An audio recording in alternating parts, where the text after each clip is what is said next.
school सा गाली रे मोलकी अटा चाली मोर बहाना वाली रे फुल गजरा वाली देख ले हेटी मोर सुला बयसी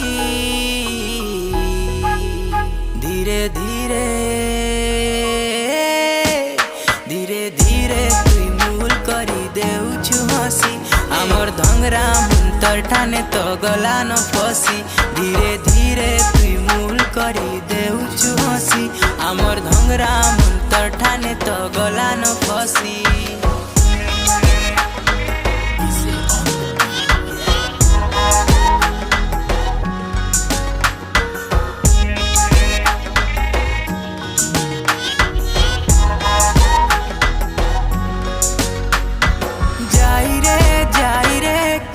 कला जाई गाले चौकी करी अच्छे रे गाले चौकी करी अच्छे हल्दी गा